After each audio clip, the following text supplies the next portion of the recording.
I'd be like, come on. I did it. I was in Vegas, man. Yeah. Well, I remember I wanted to bring a pipe back because I smoked in Mexico. When this is the first time I went to Mexico in Cancun, I had a pipe and I smoked like this Mexican ditchweed, and so it was like basically smoking CBD.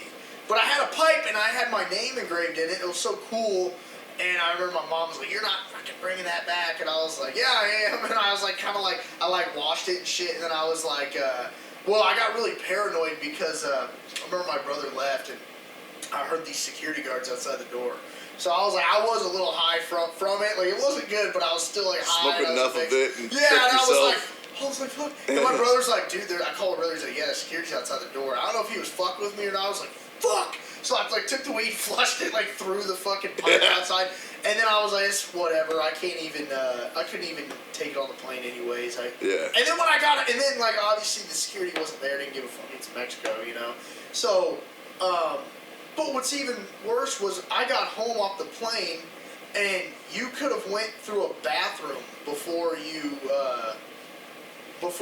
they even checked you out. And No they didn't shit. even like scan you or check you. Like they didn't give a fuck. I was like, what the fuck? Like this is like coming back from Mexico. This would be the time to check you. Because when I went back from Cabo, like you went through the whole thing of like scanning your ass and making sure like, you know, which I was really thinking like, I wonder if they see a bunch of tampons when they do that. Probably. I'm sure they see some nasty shit. Yeah, they probably do. Like see something up some guy's ass or something. Oh, I'm sure. The way to do it, at least used to be, and I did this a lot, on Amtrak, ever rode the Amtrak train? It's basically if you're like super poor, if you're on the run, a lot of Amish people for whatever reason. It's like a weird fucking group, man. It's weird. But I used to do a lot to Chicago. Mainly, literally, so I could bring weed. There's like no security. Bring like a little bit of weed, but when I lived out in Flagstaff, Arizona, I was coming back, and I was moving back, and I had a dog. And I remember I called Amtrak, and I'm like, hey, are pets allowed? They were like, only service animals are allowed. So I need to get back to Kansas City. I didn't have a car. My problem was that you can't fly out of Phoenix because if it's hotter than, I think, 80 degrees, they won't let you fly with an animal. So I had to get back. No car, couldn't fly, so I had to take the train. So I bullshitted, and my sister trained like it was called a canine co-pilot, like one of those like helper dogs. So I put that on my dog's back. So I told him that I had like a helper dog. And I got on the train, and I had a little bit less than an ounce of weed with me, and I used to collect pipes all throughout college and shit. So I had like 18 glass pipes. I had like $2,000 worth of pipes. It was my thing. Yeah. And so I'm traveling back with me, my dog, fucking all my pipes, an ounce of weed, everything I own, and I'm coming back.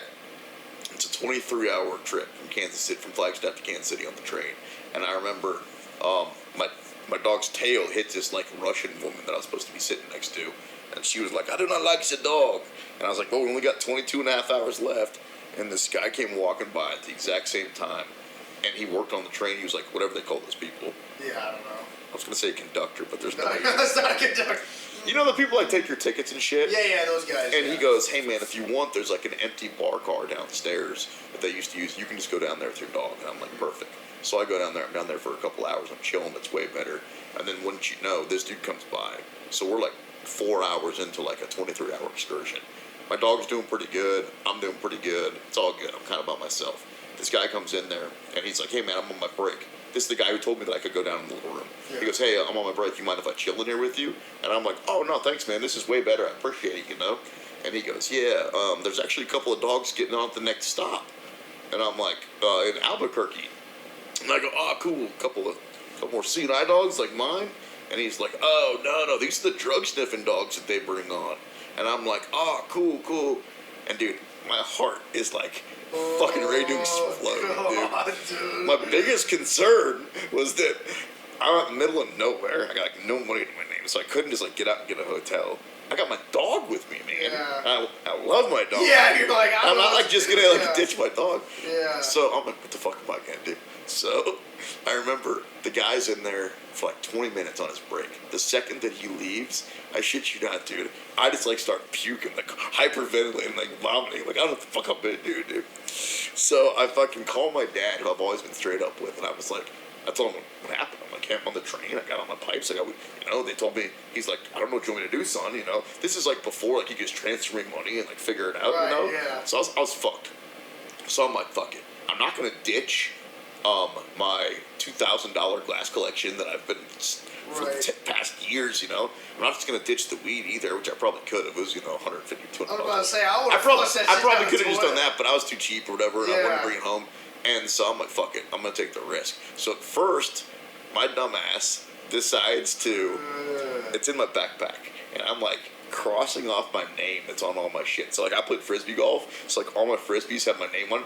So I'm crossing off my name on my backpack. So like if you see my shit, like if I ever play frisbee golf with you, you'll see it says my last name crossed out. It's My crossed backpack's out. crossed out, and then I finally get my wits, and I'm like, nah, fuck it, I'll just take the pipes out and shit. I'll put them somewhere in this room. So worst case scenario, if somebody comes in here, I'll be like, I don't know shit about it. This guy Yeah, told me to come yeah. down here, you know what I mean? So that's what I did. So when I told you I puked in the trash can, well, it had like layers of trash bags. So I went in and I took the weed, and I took the pipes, and I put it in the trash bag. So I put it in Right. the bottom of the trash can, And then put the bag over. put the bag over the top of it, or whatever. Smart. Some Yeah. Diver shit here. And so when they finally came in, the door opened or whatever, and dude, I'm like, I'm fucked. I'm like, I'm done or whatever. And I could hear every time that I heard change or keys or anything rattle, I thought, oh, here come the fucking dogs or whatever. Yeah. But they kind of took them around or whatever. Nobody really freaked out. And so to this day, I don't. So then I got home safe. End of story. Got my weed out. Got my Like, those pipes. are some shitty sniffing dogs, man. I don't know if they were shitty sniffing dogs. Or those shitty weed. No, I know it wasn't shitty weed. I've convinced myself that either because I had a dog with me that kind of took it easy on that area, Yeah. or that they were more like bomb sniffing dogs and the guy just didn't know it. Right. Because I know